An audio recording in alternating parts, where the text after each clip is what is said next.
In this video, I'd like to draw together several threads from some of my previous videos. In particular, I'd like to explore the relationship between knowledge and aesthetic experience, or perhaps more accurately, the aesthetic potential of knowledge. The reason why I want to do this is that I feel that the aesthetic potential of knowledge is tremendously neglected and undervalued within the academic project as we currently know it, which in turn is producing some pretty significant negative effects, most especially for students.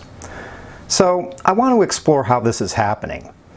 However, before doing that, I should probably first issue my usual qualifier. My insights in this video will be based almost entirely on my own personal experience as a professor of psychology at the undergraduate and graduate levels, which I've been doing for close to 25 years now. Okay, with that out of the way, let's get on with it. Perhaps the first thing to note about the relationship between knowledge and aesthetic experience is that it's nothing new. In fact, I would say that it's at least as old as Plato's well-known dialogue, The Symposium. However, at the same time, I would say that today, the academic world has largely managed to neglect the connection between knowing things on one hand and finding them beautiful on the other. In my experience, that's especially true insofar as mercantile and bureaucratic elements have supplanted older values as the central organizing principle of much of the academic world. In fact, in my view, the academic world is currently in a kind of crisis, one that revolves largely around the systemic imbalance between meeting the world's pragmatic exigencies on one hand and inviting students to experience the beauty and grandeur of the universe on the other. The main problem that's bedeviling academe today, at least as I see it, is that it has lost its way, lost its balance. Mostly because it has lost track of the ancient sense that knowledge gains its proper force and value in our lives only when it becomes something that we can actively experience at an emotional and perceptual level, and not merely because of its practical benefits. In essence, academe is floundering these days mostly because it's worshiping the wrong gods. Furthermore, as I explained in my earlier video entitled Teaching, Reasons, and Passions, one of the main problems with this kind of imbalance is that it ends up alienating a lot of students from the deep project of knowing and thinking, which of course, in turn, compromises the depth and breadth of their learning. In my experience, students become alienated not so much because they're immature and engaging in the disconcerting difficulties of growing into adulthood, although that certainly is a factor. The main reason they become alienated is that they're too often being exposed to a superficial, extrinsically structured rationale for engaging in the process of intellectual and personal growth, rather than one that would speak directly and powerfully to the center of their humanity. And as this kind of alienation begins to become more systemic and commonplace, it eventually generates a cultural condition that Rollo May calls epistemological loneliness, where what we know bears precious little relation to our lives as we feel them unfolding from moment to moment. In other words, we end up knowing many factually correct things, but almost nothing that truly burns and that truly matters in life. And the deep cost of all of this is that our relation to knowledge, and even to life itself, ends up being truncated and shortchanged. By buying into our world's systemic overemphasis on practical necessity, we end up losing the chance to experience knowledge as a gateway to the beautiful, to the sublime, to the grand kaleidoscopic mystery of life that surrounds and embraces us. And eventually, any attempt to reawaken or recover that kind of experience, which is basically what I'm trying to do in this video, inevitably starts to sound like cockamamie drivel, especially relative to our prevailing cultural ethos. And so, in the classroom, when I tell my students that it's important for us to become not merely adroit, articulate thinkers, but passionate thinkers, people for whom knowing things is an expression of the totality of our deepest humanity, it often strikes them as being completely bizarre, almost as if no one has ever spoken to them that way before. But in my view, the truly bizarre thing is that the idea of becoming a passionate thinker would itself seem bizarre. Anyhow, as I mentioned a minute ago, this is basically why so many of our students end up becoming disaffected from the academic project, treating it only as an unpleasant means to an external pragmatic end.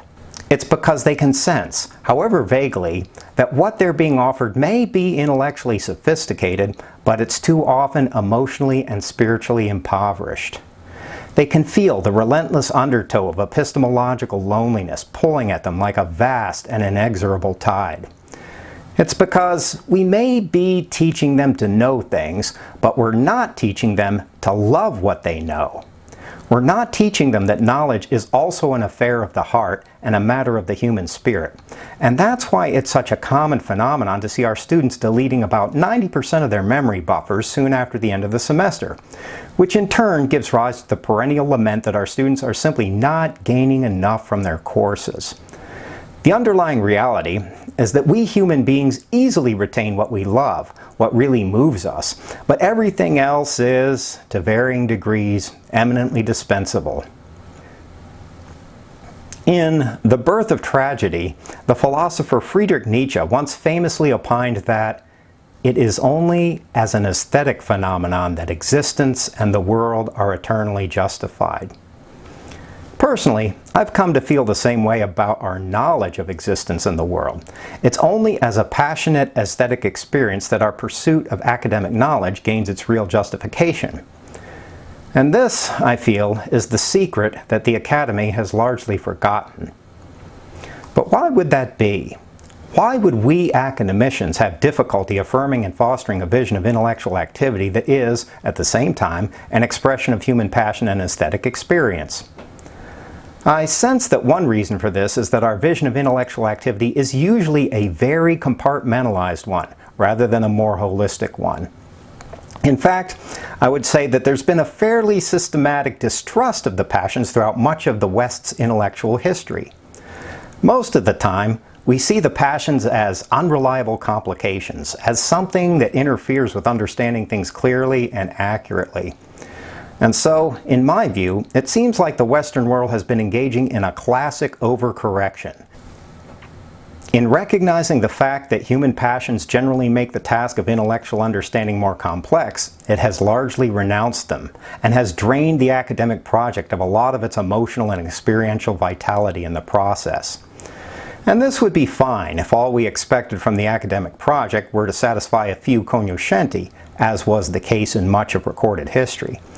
But the reality of today's world is that we've become much more dependent upon the intelligence and knowledge of an increasingly large fraction of our population. Basically, our modern world doesn't function very well unless our population is more or less smart and intellectually capable.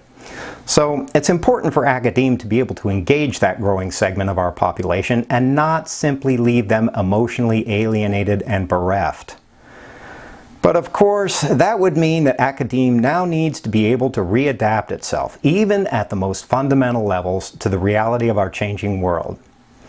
So I would say the part of what our world needs at this point is a much less compartmentalized and much more holistic vision of intellectual activity. A vision that brings our knowledge into a much more intimate relationship with all the other facets of human existence, with our passions and with our sense of life's beauty. Of course, if this is true, then the obvious question becomes, well, what can we do to begin moving more in that direction? In my opinion, one of the first things we can do is to question whether the ethos of the marketplace, with its perennial emphasis on extrinsic motivations and rewards, is really the best paradigm for the academic world, and especially for the pedagogical aspect of that world.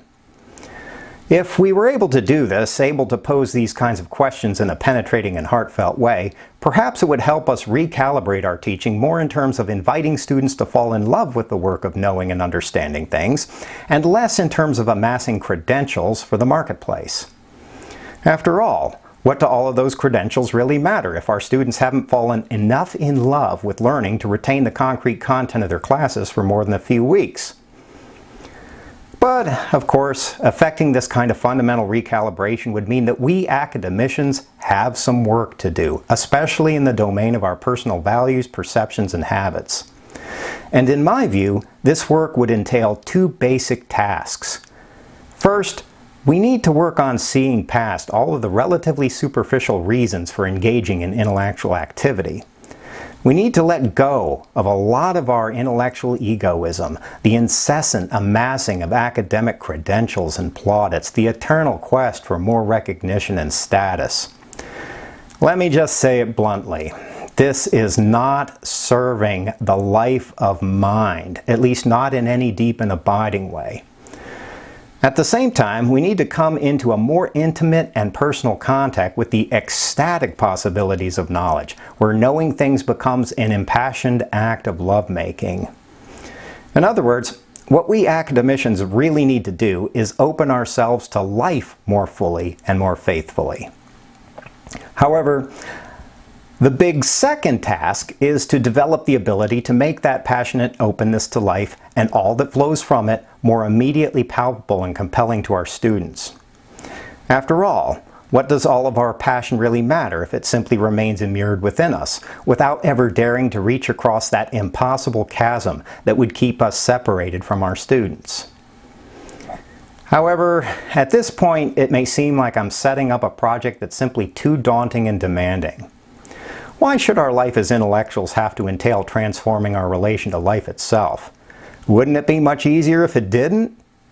And why should we care about opening ourselves to passion and aesthetic experience when we have so many other daily duties to fulfill? Well, my sense is that at the end of the day, there's no definitive way to refute these sorts of skeptical concerns. Whether or not one finds them compelling is mostly a matter of the quality of one's subjective personal engagement. I can only say that I've personally experienced moments that seem to transcend these sorts of issues, and I've encountered souls along the way that embody deeper truths than that. And perhaps, in the end, it's also a matter of possessing a certain kind of hunger, a kind of raging discontent to settle for nothing less than the deepest, most courageous vision of life of mind possible, no matter what perils and what difficulties it may involve. The question is whether we really want to take the intellectual life as far as it can go, even if doing so means having to retool our values and ourselves along the way.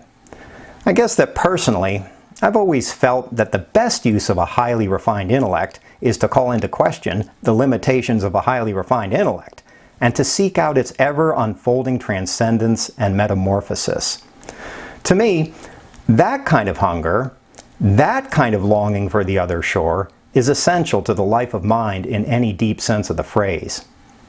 And the only real question, at the end of the day, is whether we can find within ourselves the courage to move toward it.